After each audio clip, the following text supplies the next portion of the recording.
Damai sejahtera Allah yang melampaui segala akal, itulah yang menguasai hati dan pikiran saudara di dalam Kristus Yesus Tuhan kita. Amin. Saudaraku, selamat hari Minggu. Kiranya sukacita, damai sejahtera, dan semangat dari Tuhan kita Yesus Kristus menyertai saudara. Firman Tuhan pada minggu yang kelima setelah Trinitatis hari ini tertulis dalam kitab Injil Lukas pasal yang ke-6 ayat 39 sampai 42. Yesus mengatakan pula suatu perumpamaan kepada mereka. Dapatkah orang buta menuntun orang buta? Bukankah keduanya akan jatuh ke dalam lubang? Seorang murid tidak lebih daripada gurunya. Tetapi barang siapa yang telah tamat pelajarannya akan sama dengan gurunya. Mengapakah engkau melihat selumbar di dalam mata saudaramu, sedangkan balok di dalam matamu sendiri tidak engkau ketahui?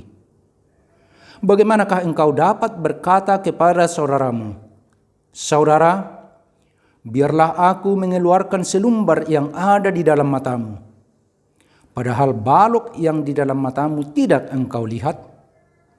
Hai orang munafik, keluarkanlah dahulu balok dari matamu, maka engkau akan melihat dengan jelas untuk mengeluarkan selumbar itu dari mata saudaramu. Demikian pembacaan firman Tuhan. Orang yang mengendarai sepeda motor atau mobil di jalan raya selalu memiliki dorongan untuk lebih cepat dan melewati yang lain. Itu sangat normal dan sangat manusiawi. Tetapi ada beragam motivasi kenapa orang ingin mengendarai lebih cepat dan melewati yang lain. Ada yang terdorong supaya dia cepat sampai di tempat tujuan, supaya dia tidak terlambat ke tempat kerja, supaya dia tidak terlambat ke pertemuan. Tetapi tidak jarang orang yang mengendarai dengan kecepatan tinggi dan berupaya melewati yang lain dengan motivasi untuk menunjukkan bahwa saya lebih baik, saya lebih kuat, mobil saya lebih hebat, dan saya lebih tangguh. Dia merasa puas dan memiliki kebanggaan tersendiri jika dia mampu lebih cepat daripada yang lain. Sikap kebanggaan dan keangkuhan seperti itu adalah bagian dari evil, kejahatan yang bersemayam di dalam diri manusia. Dia selalu ingin tampil lebih baik, tampil lebih hebat, lebih menarik, dan lebih dari orang lain. Dengan demikian, hidupnya selalu dipenuhi oleh kompetisi. Sesungguhnya itulah musuh terbesar dalam diri kita. Musuh terbesar kita ada di dalam diri kita sendiri. Karena itu, hikmat dari Charles Spurgeon mengingatkan kita supaya lebih waspada terhadap diri sendiri, lebih daripada siapapun. Karena musuh terburuk ada di dalam diri kita sendiri.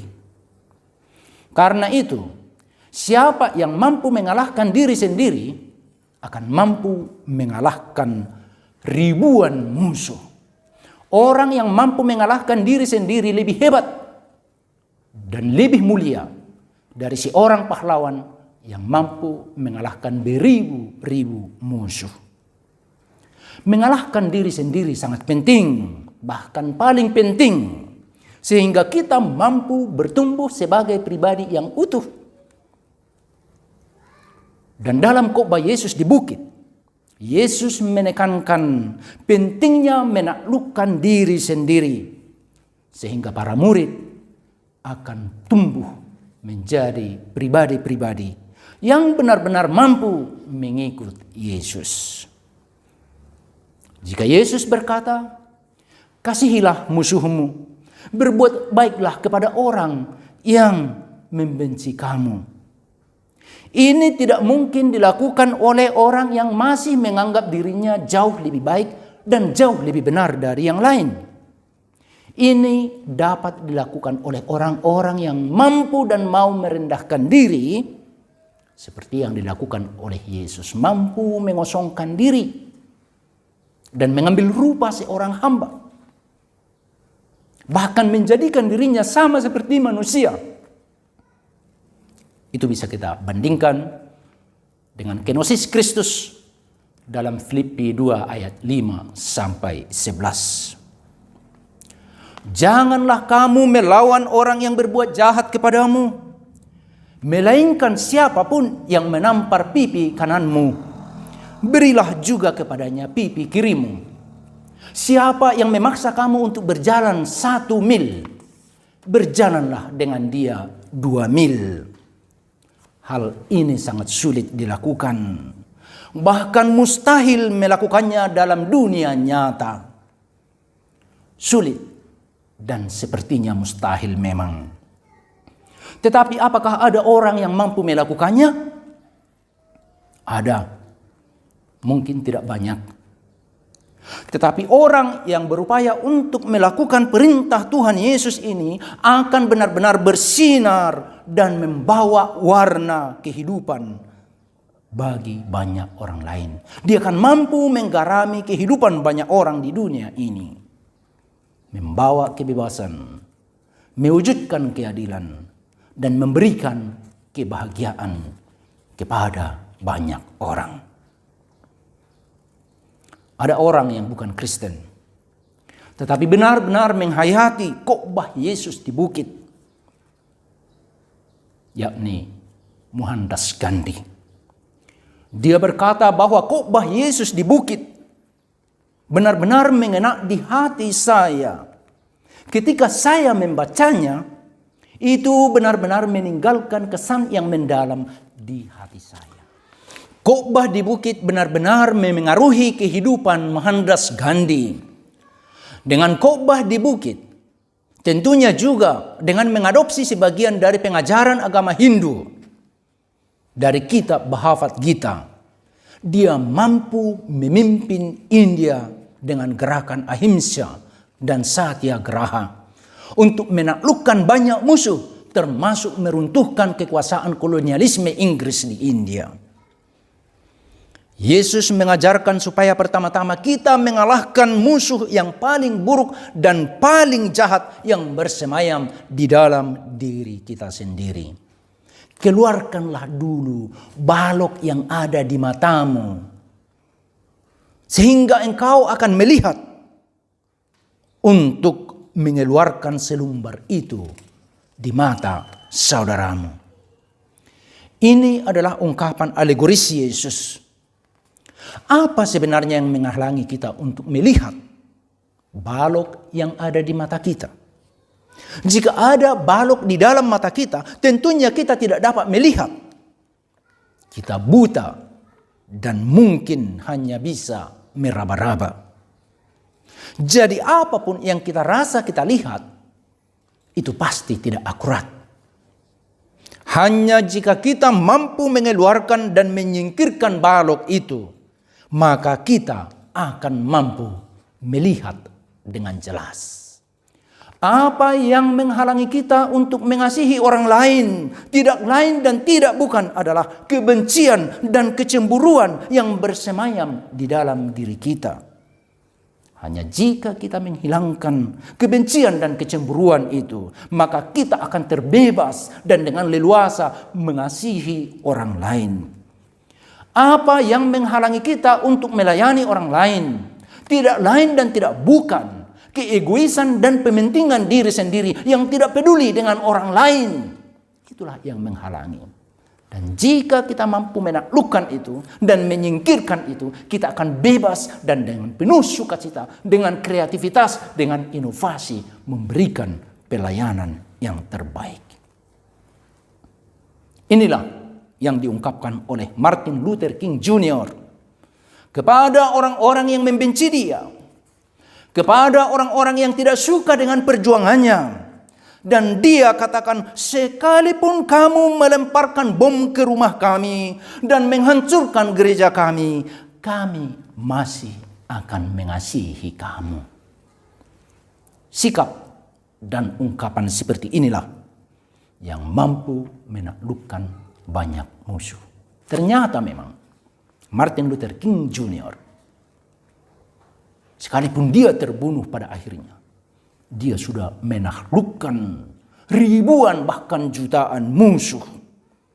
King mampu secara autentik mengikut Yesus dan mewujudkan pengajaran Yesus.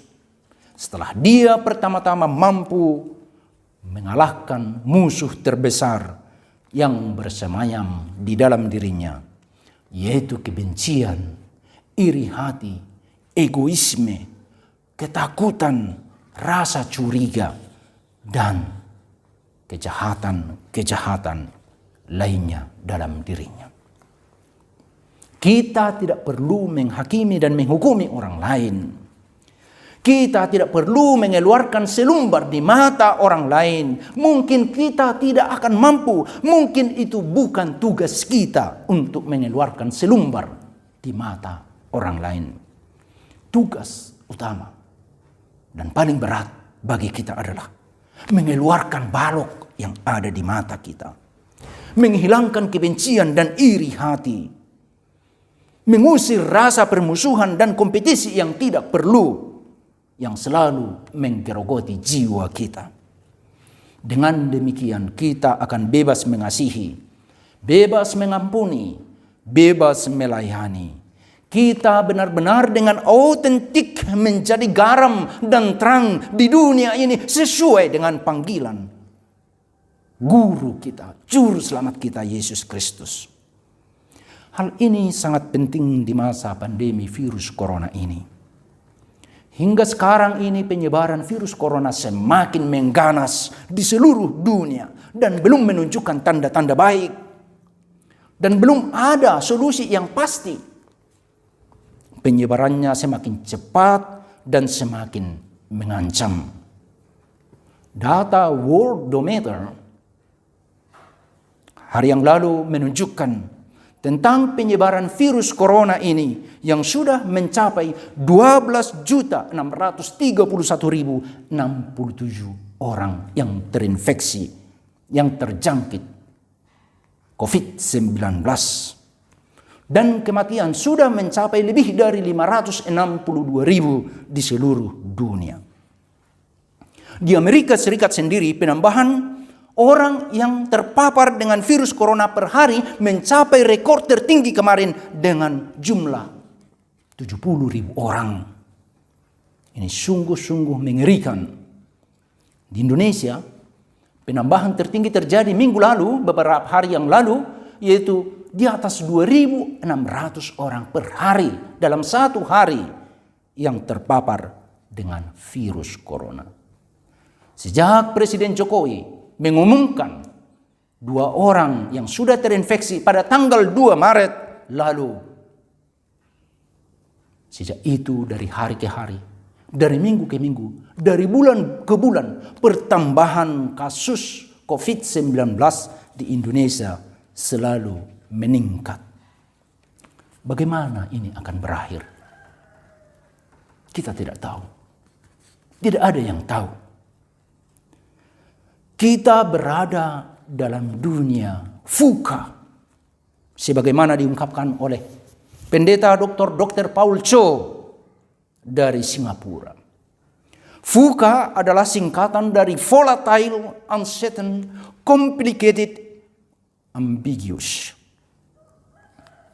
Kata pertama, volatile, berarti gejolak perubahan yang labil dan terjadi secara cepat.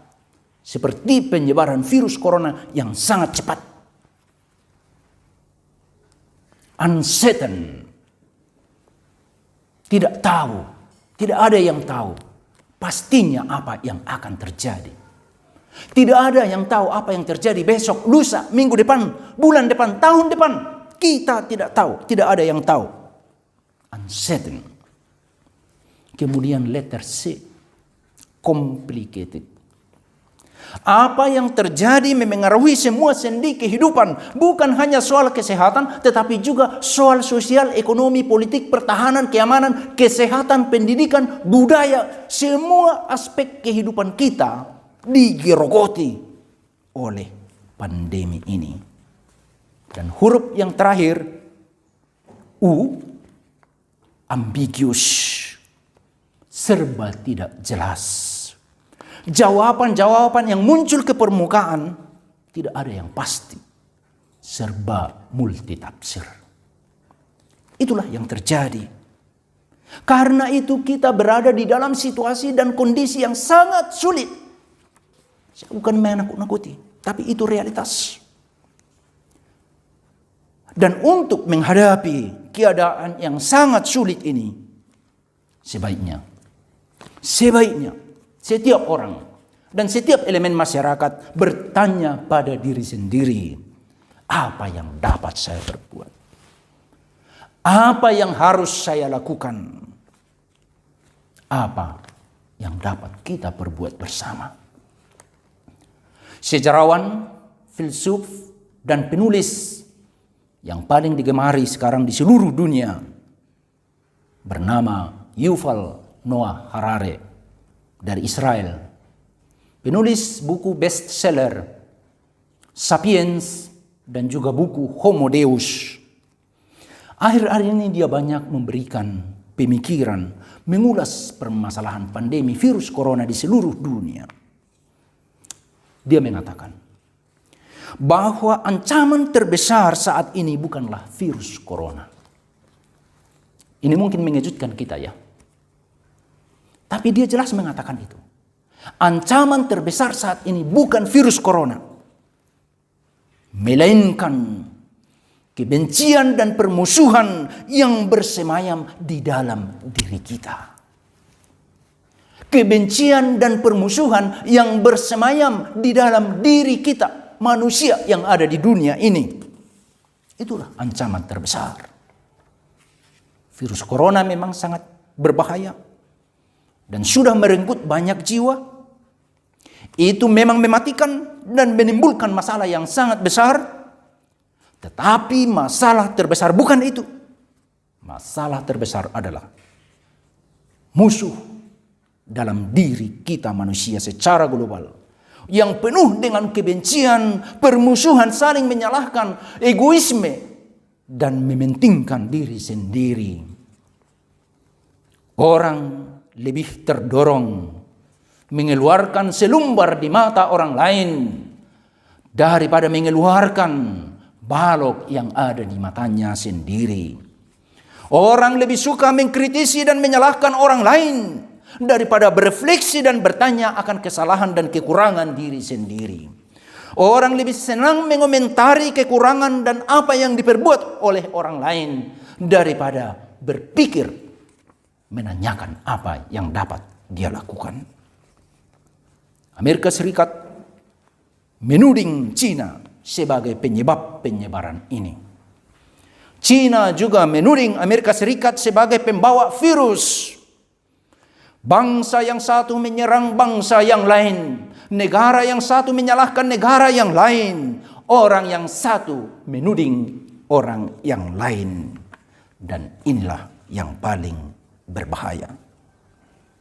Demikianlah kita menyaksikan di media sosial. Orang saling menyalahkan, saling mengkritiki, saling menghakimi, saling menghukumi, saling menghujat. Seakan-akan dia sudah melakukan yang terbaik.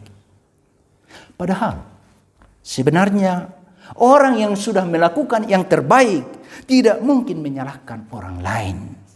Orang yang melakukan yang terbaik tidak mungkin menghujat, menghakimi dan menghukumi orang lain. Orang yang melakukan yang terbaik tidak memiliki waktu melakukan hal-hal seperti itu. Karena orang yang berupaya melakukan yang terbaik selalu bertanya pada diri sendiri, bagaimana saya bisa melakukan lebih baik lagi? Bagaimana saya meningkatkan pelayanan saya? Bagaimana saya bisa menjangkau lebih banyak orang lain? Dia tidak mungkin memiliki waktu untuk mencari-cari kesalahan dan kekurangan orang lain, apalagi menghakimi, menghukumi, dan menghujat mereka. Waktunya terlalu sedikit. Dia akan menggunakan waktu yang sangat singkat ini belajar, melatih diri, mempraktekkan perbuatan-perbuatan mulia, yaitu mengasihi, mengampuni, melayani, memberikan yang terbaik kepada orang lain. Saya yakin saudara adalah pribadi yang seperti itu. Saudara adalah di antara orang-orang yang melakukan yang terbaik. Karena saya tahu saudara memiliki hati yang mulia, yang tidak ingin menghakimi, menghukumi, dan menghujat orang lain, tetapi berupaya mengupayakan yang terbaik sesuai dengan panggilan Tuhan Yesus. Karena itu saudaraku, tetaplah kuatkan hatimu dan berkomitmenlah, persiapkan, perlengkapi diri untuk memberikan pelayanan yang terbaik. Tetaplah bersinar saudaraku, dan bersukacitalah atas kenyataan bahwa Tuhan memakai saudara untuk bersinar, menjadi terang, dan menjadi garam di tengah-tengah dunia ini. Tuhan memberkati dan menguatkan kita semua. Amin.